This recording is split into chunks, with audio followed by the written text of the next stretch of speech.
লন্ডনে প্রধান উপদেষ্টার সঙ্গে বিএনপির ভারপ্রাপ্ত চেয়ারম্যান তারেক রহমানের বৈঠকের ফলে সরকার বিএনপির মধ্যকার টানাপোড়েন কাটিয়ে রাজনৈতিক স্থিতিশীলতা ফিরবে বলে মনে করছে সমমনা রাজনৈতিক দলগুলো।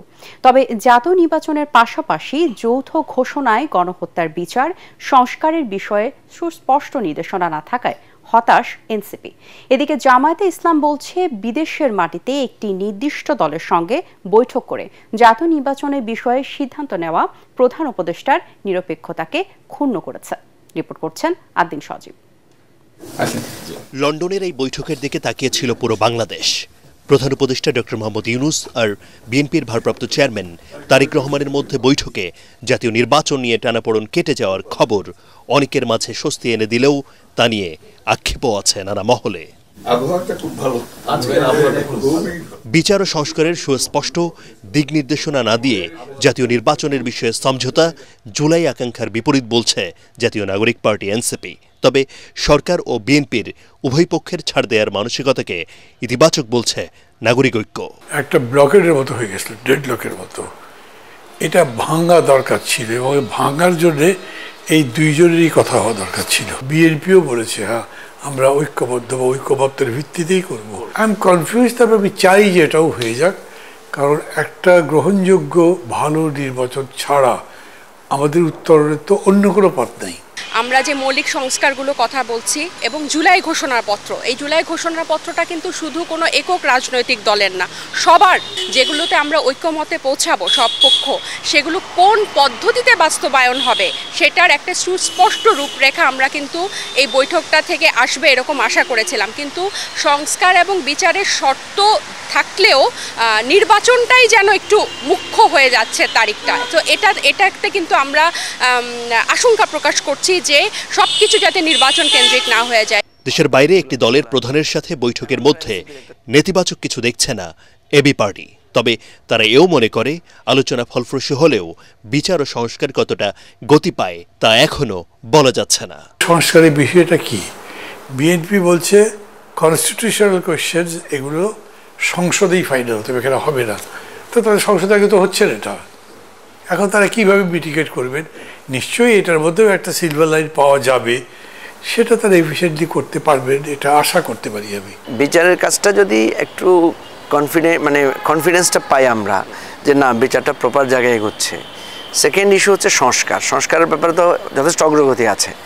বিএনপি কিছু কিছু জায়গায় এখন একমত হতে পারে না। যদি তারা সেগুলোতে একমত হয়ে যায় তাহলে কিন্তু ইলেকশন দেওয়ার ব্যাপারে আর একটা জায়গা থাকে, সেটা হচ্ছে রাজনৈতিক এবং আইন শৃঙ্খলা পরিস্থিতিরা যাতে প্রপারলি ভালোভাবে থাকে। এই যে নির্বাহী আইনসভা এবং বিচার, এই তিনটা অঙ্গকে ইন্ডিপেন্ডেন্ট করা, একটার থেকে আরেকটাকে দিয়ে চেক অ্যান্ড ব্যালেন্স করা, এগুলো যে কোনো রাষ্ট্র কাঠামোর, গণতান্ত্রিক রাষ্ট্র কাঠামোর খুব বেসিক, এগুলো খুবই উপরে সুপারফিশিয়াল প্রবলেম।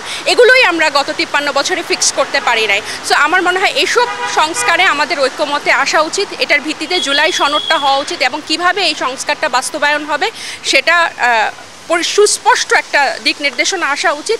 তারেক রহমানের সাথে প্রধান উপদেষ্টার বৈঠকে জাতীয় ইস্যু নিয়ে সিদ্ধান্ত গ্রহণে আপত্তি জানিয়েছে জামায়াতে ইসলামী। এক বিবৃতিতে দলটি জানায় একটি দলের প্রতি ডক্টর ইউনূসের বিশেষ অনুরাগ তার নিরপেক্ষতাকে ক্ষুণ্ণ করেছে। সেই সঙ্গে আগামী জাতীয় নির্বাচন সুষ্ঠু হওয়ার বিষয়েও জনমনে আশঙ্কা জেগেছে বলেও বিবৃতিতে উল্লেখ করা হয়। প্রধান উপদেষ্টার সঙ্গে বৈঠকে জাতীয় নির্বাচন নিয়ে অনিশ্চয়তা দূর করা সহ দেশবাসীকে সঠিক দিক নির্দেশনা দেওয়ার সমালোচকরাও এখন তারেক রহমানের নেতৃত্বের প্রশংসা করছেন, এমন দাবি করেছেন বিএনপির ভাইস চেয়ারম্যান শামসুজ্জামান দুদু। জাতীয় প্রেস ক্লাবে আলোচনা সভায় তিনি বলেন, অযথা নিজেদের মধ্যে বিভেদ সৃষ্টি করে পতিত স্বৈরশাসক ও তার দোসরদের বিশৃঙ্খলা সৃষ্টির সুযোগ দেওয়া যাবে না। স্বচ্ছ, স্বাভাবিক, গ্রহণযোগ্য নির্বাচন আয়োজনে সবাইকে একসাথে কাজ করার আহ্বান জানান বিএনপির এই ভাইস চেয়ারম্যান। তিনি বলেন, জনগণের ভোটে রাষ্ট্র পরিচালনার দায়িত্ব পেলে রাষ্ট্র সংস্কারের 31 দফা বাস্তবায়নের মাধ্যমে দেশবাসীর আকাঙ্ক্ষা পূরণ করবে বিএনপি।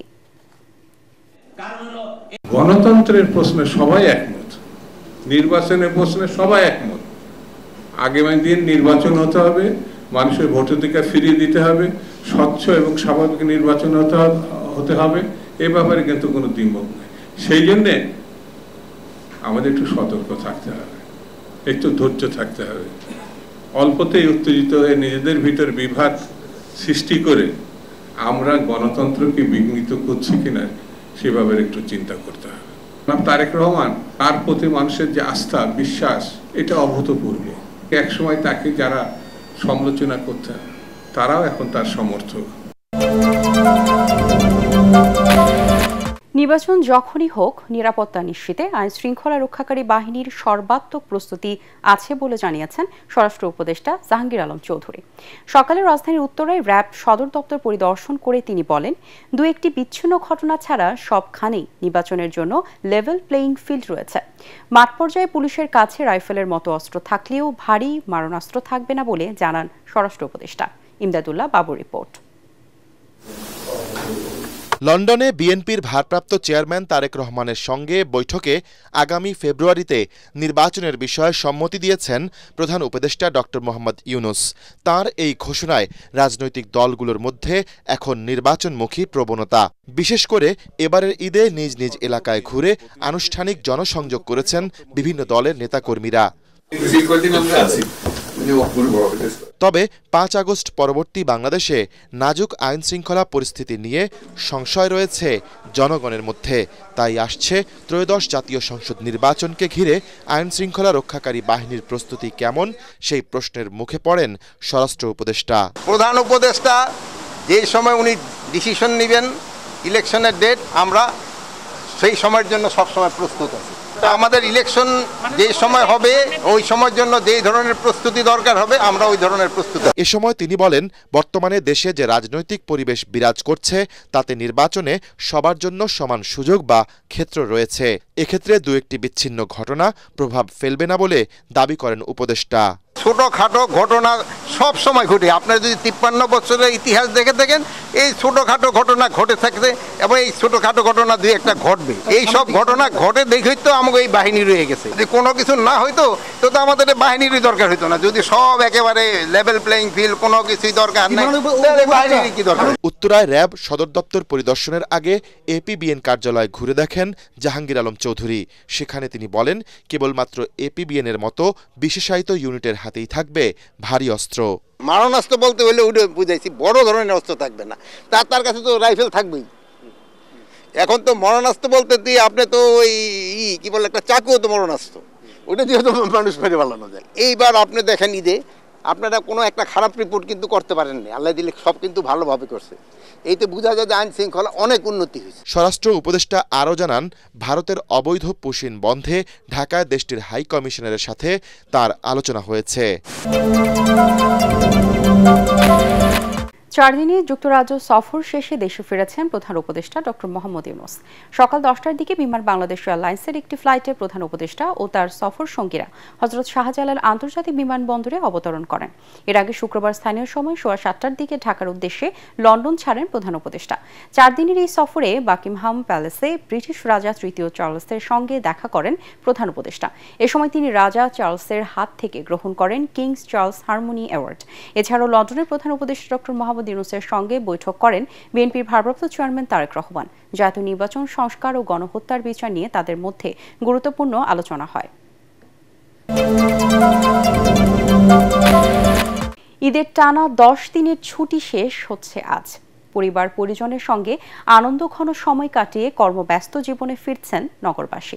ফিরতি পথে টিকিট নিয়ে বিড়ম্বনা না থাকলেও ট্রেনে অতিরিক্ত ভিড়ের কারণে অসন্তোষ যাত্রীদের। বিনা টিকিটেও ট্রেন ভ্রমণের অভিযোগ ছিল অনেকের। রিপোর্ট ঐশী গোস্বামী প্রমাণ। ঈদ আনন্দ শেষে ঢাকায় ফিরলেও অনেকের চোখ আর মুখের এই ক্লান্তি বলে দেয় আবারও শুরু কর্মব্যস্ততা। মন না চাইলেও জীবিকার টানে সবাই ছুটে এসেছেন ইট পাথরের নগরীতে। সকাল থেকেই রাজধানীর কমলাপুর রেলওয়ে স্টেশন সহ বাস টার্মিনালগুলোতে ছিল ঢাকায় ফেরা মানুষের আনাগোনা। টিকিটের কোনো সমস্যা হয়নি, আলহামদুলিল্লাহ ঈদ ভালো কাটছে। ট্রেনে অনেক ভিড়, আর গরমটা বেশি পড়ছে তো যার কারণে অনেক বেশি কষ্ট হয়ে গেছে এবার আসতে। ঈদ ভালোই কাটছে এবং এখন আনন্দ লাগতেছে, ঢাকা এসে আবার চাকরি দিতে লাগছে। পরিবারের সাথে ঈদ কেটেছে ভালোই, এবার কাজে যোগ দেওয়ার পালা। তাই হাতে একদিন সময় নেই রাজধানীতে ফিরছেন কর্মজীবীরা। প্রচুর ভিড় ছিল, তারপরে যাত্রা ভালোই ছিল আর কি। বাড়ি তো ঈদে যাওয়াটা এক ধরনের মজাই, কারণ বছরে এই 2টা ভ্যাকেশনই পাই বড়, কিন্তু যে আসাটা খুবই কষ্ট ছিল। গরমের তাপমাত্রাটা এখন ঈদের পর গরমের যে তাপমাত্রাটা একটু অত্যাধিক। সকাল থেকে বেলা 12টা পর্যন্ত কমলাপুর রেলওয়ে স্টেশন থেকে ছেড়ে গেছে 19টি ট্রেন, আর রাজধানীতে এসেছে 21টি।